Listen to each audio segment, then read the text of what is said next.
Hello, everybody, and welcome to Experimental Reality YouTube channel. I am Josh. You may know me from our podcast, Experimental Reality. If you don't know me from the podcast, that's because you haven't listened to it. So make sure you go check that out. We're on pretty much all the major podcasting services.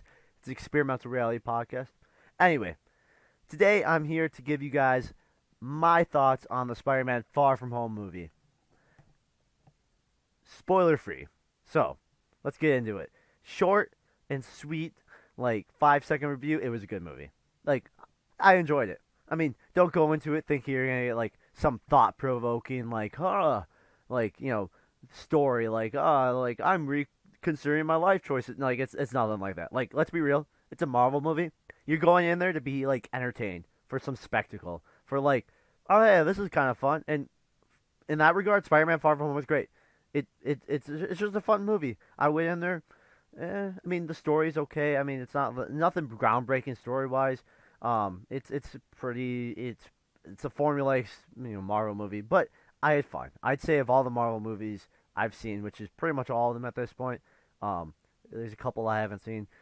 It's I think it's one of the most fun movies. It's up there. It's in the definitely like the top 5 of my Marvel movies for like how much fun I had.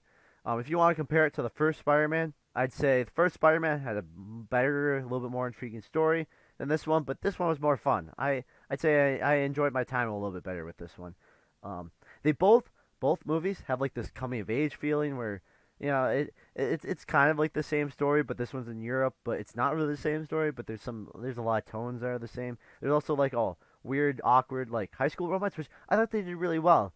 If we're talking about acting, I thought it was well acted. I'd say probably the star, in my opinion, of the show was Zendaya. MJ, phenomenal acting. Honestly, uh, Jake Gyllenhaal with Mysterio, I don't know. People are like, he was great. Controversial opinion here. I thought he was okay. He wasn't great. He wasn't bad. I thought later in the movie he did really well. Early on in the movie, there's a few times I was like, this just doesn't feel quite right. I felt just a little bit. His acting just felt. I don't know. If that was just me, or if he was like actually acting the. I don't know.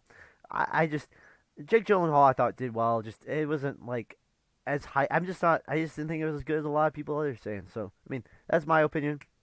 Maybe you think differently. Um, I don't know. That's about what I have to say.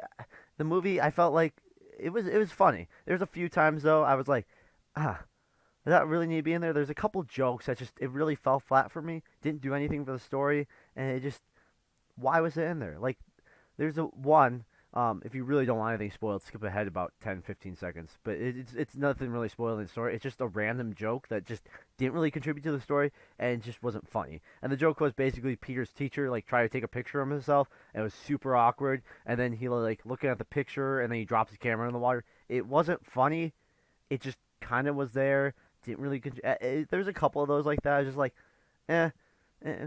I mean, it probably could have cut down the runtime a couple minutes. It was a long enough movie as it was. It was over 2 hours. There's another scene that I wasn't a huge fan of. It just felt super contrived. It was well, I mean, Spider-Man. If you've seen the other movies, he gets multiple suits in like all of his movies. So I don't think that's really a spoiler that he gets multiple suits in this movie. Well, one of the suits he gets, he's like told to like try it on, and he like takes off his pants and like starts to try it on, and then he gets like caught and whatever. And I guess it's sort of funny and awkward, and like it sort of sets something up, but it just not really. It didn't really. He didn't even try on the suit. It felt really contrived. Like it was just like we need to do this to set this up, and it didn't feel natural. It just kind of pulling me out of it. There's a few times in the movie it felt awkward, but overall good movie. I enjoyed it. Definitely go see it. Worth a watch, like by far. So if you're on the fence, hope you're not now. Anyway, hope you guys enjoyed my review. Hopefully there'll be more of these coming to the channel coming up here. This is the first one of the first videos on the channel. We only have a couple podcasts up at this point. So if you like the video, make sure you like it. Liking it does a lot for us. It tells YouTube that we have a good video and they should share it with more people. Make sure you comment, subscribe for more experimental reality content. And yeah, make sure you check out our podcast. So as I said, this is Josh, and hope you guys have a good day. See you later. Bye. That sounded like a phone call. What the crap?